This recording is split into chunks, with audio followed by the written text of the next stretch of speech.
Hey, before we get started, a couple things about a slip. This really isn't a how-to. Again, I'm a flight instructor. I'm not your flight instructor. This is more why you would want to slip, or look at how effective slips are. I'll do a future video on how to properly do a slip, but there's a couple things I do want to mention about slips. You could slip to the left, to the right.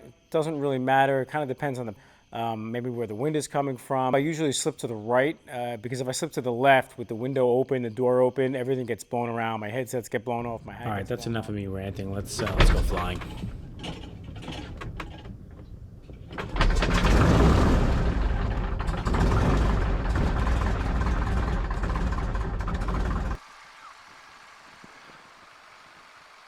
You know, a lot of people, you can't slip a swept wing aircraft. Well, that's not really true. I mean, an airplane is an airplane, right?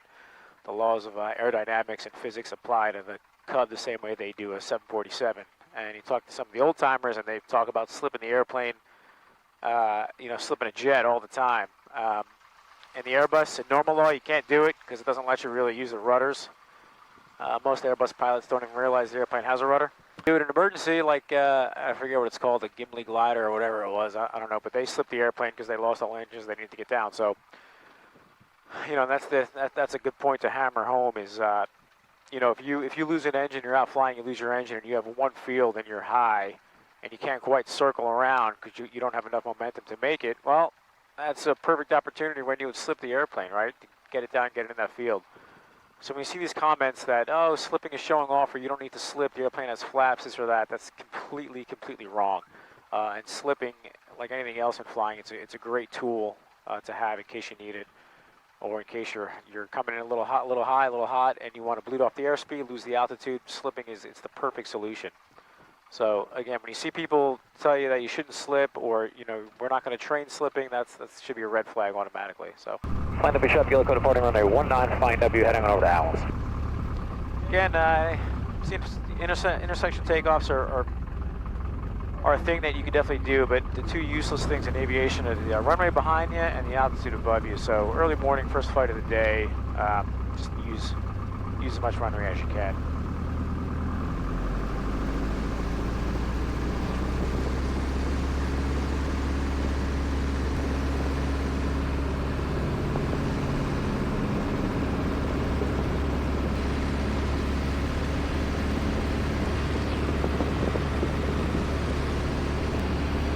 You know, it's one of these mornings. You get out here at sunrise, and there's a little bit of ground mist. There were storms rolling in last night. It's light wind, 65 degrees, and I'm the only person out here. I don't quite understand why people that own airplanes. I mean, obviously the ones that have to work, because today's I don't even know what today is.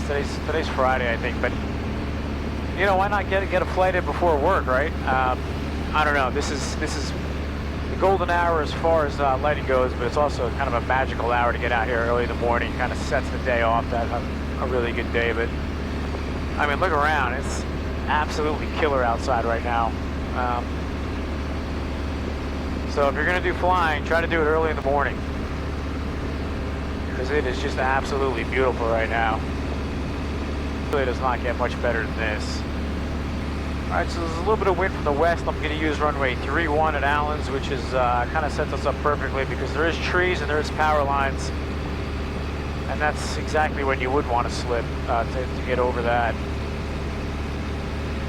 And again, in the Cub at this airport, I don't need to slip. I can still get down and get stopped in plenty of time, but again, the runway behind you is not going to do you any good, so why not get down as early as possible and reduce your ground roll. you know, especially if you got people behind you. You know, yeah, when you're on the runway, you own it, but when it gets busy, you want to get down and get off the runway as soon as possible. And when you get to be an airline pilot, believe me, Tower will appreciate that. Allen's traffic, yellow cub, bearing the left downwind for 31 Allen's. All right, so the first one we're gonna do is I'll roll out normal and 1,000 feet, pattern altitude, and I'll roll out and just do a normal approach and landing without slipping, and you'll see, I'll throw the data up, and you'll see just how long it's gonna take us to get down. I'm running a little tight here, but not a big deal. All right, so we're beam touchdown point, carpeet's on, power back to initially 1500, but it's a Cub, so I'll probably bring it back a little more than that, especially if we're not gonna slip the airplane. Remember, pitch for airspeed, power for altitude. If it doesn't make sense, keep flying, and it will. So pitch for airspeed and power for altitude. All right, so I'm about 45 here. I'll turn base. Allen's traffic, yellow cub, turn to base 31 Allen's. It's dead calm out, so 55-60 is about a good enough approach speed here. And high humidity mornings like this, carpeet's in, but you do want to clear the throttle occasionally just to make sure that you're not building up any carb ice. Allen's traffic, yellow cub is turning final, runway 31 Allen's. All right, so we're turning final about 600 feet, 60 miles an hour. It's like a pretty decent approach.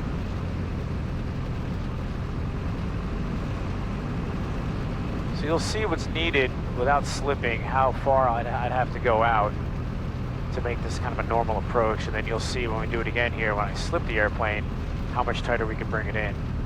So you can see there's power lines here and there's trees, about 55, 50 on short approach. All right, we know we got the field made, power to idle. I'm not gonna slip, just gonna keep bringing it in. And you'll see when we touch down.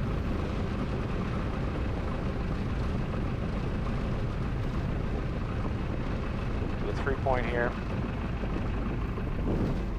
All right, there you go. I'm gonna do a go around here. Just kind of show you. All right, so we touched down a little shorter than midfield. I'll put the printout out and you'll see. Allen's traffic, yellow cub on the go, runway 31 Allen's, on course traffic. So now I'm gonna bring it a lot tighter, and I'll lay the ground track out. I'm bringing it a lot tighter to show you why slipping is not only fun, but it's effective. Allen's traffic, yellow cub, turn across at 31 Allen's. Again, early in the morning, I like to keep patterns tight, kind of avoid bothering the neighbors. Allen's traffic, yellow cub, turn into left downwind, 31 Allen's. So I'm going to get to 1,000 feet before I do anything as far as base goes, just because I want to show you how quickly we can get down from 1,000 feet. Here I'll slip it, Abeam the numbers, just to show you just how quickly this airplane comes out of the sky. All right, so I'm climbing right now at like 55 miles an hour, and we got 35 miles an hour over the ground, so there's a good bit of wind up here. Traffic, yellow cub, left downwind, 31 Allen's.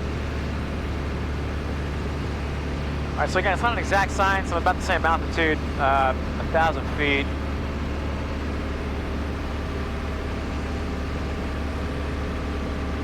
And we're just about to beam the numbers here. Perfect, so 1,000 feet to beam the numbers. I'm gonna bring the power back to idle, and I'm gonna slip the airplane all the way down. Turning on final about 600 feet. And I gotta come out of the slip because I'm already too low. No big deal. Come out of the slip. And now I'm on final, approaching the trees.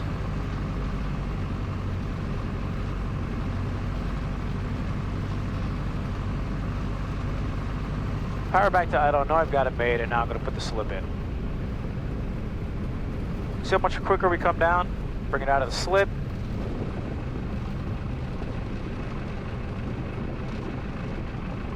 And there you go. So now what I'll do this time is I'll bring it to 1,000 feet on final, where I would normally be turning final at, let's say, 500-600 feet. I'll be at 1,000 feet, and I'll show you what the slip does for you. So this is about where I would normally turn base. I'll go ahead and turn base. I'm going to keep the same ground track as before. Looking at my foreflight. So this is about where I turn base initially. So I'll turn base about another 100 feet to go. Alright, this is about where I turn final. Wait till I get 1,000 feet. And it was a normal glide path to get down. Alright, so here we are at 1,000 feet, turning final. I'm about 500 feet higher than I was, so carb on, power back to idle, and I can guarantee you that I'll have to come out of the slip because I'm going to lose that much altitude. So here we go, left aileron, right rudder, slip the airplane.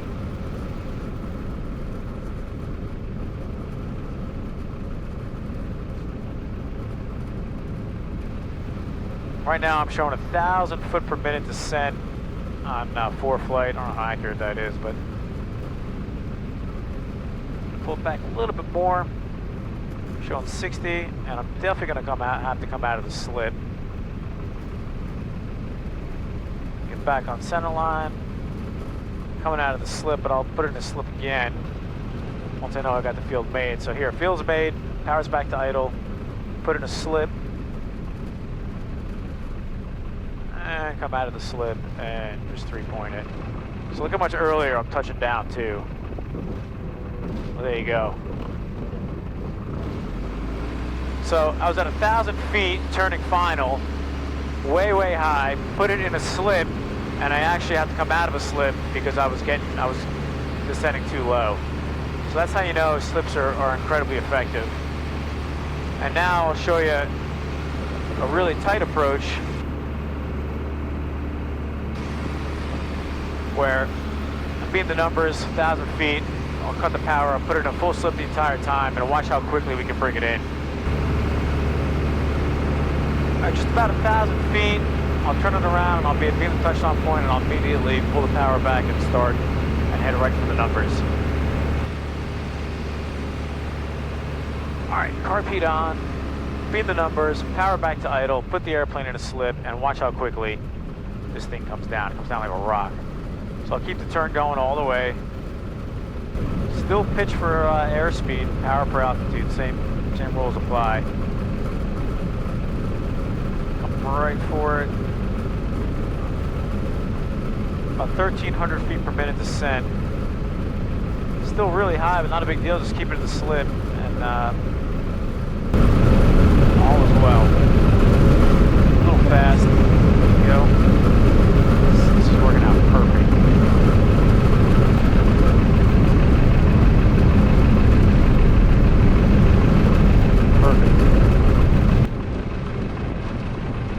Wheel landing here. Here we go.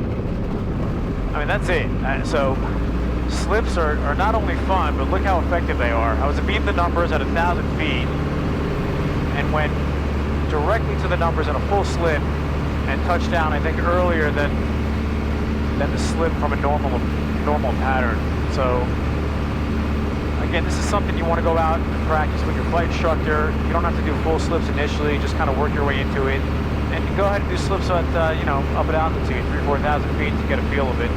You should have a healthy respect for it, but a skidding turn to final is going to kill you a lot sooner than a slipping turn to final is.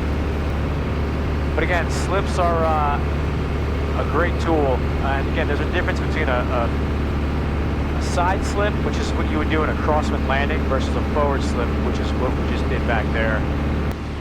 Flying W, traffic yellow club, get enter the 45 on the left downwind for 19 to flying W. And again, the thing about a slip is you can go a full slip, you can do a partial slip, you can turn the airplane in a slip, you can still fly the airplane in a full slip. You can do everything you normally would do, it's just that the airplane's in a slip aerodynamically. Flying W, traffic yellow club, get still downwind 19 flying W. It is an awesome morning. Alright, same thing, beam the numbers, carb heat on.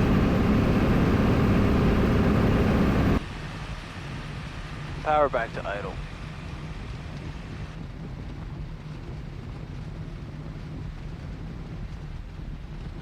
Flying W traffic cup, turning final 19, flying W. And here's exactly what I'm talking about when I said you could use a little baby slip. So slightly high, a little bit of a baby slip.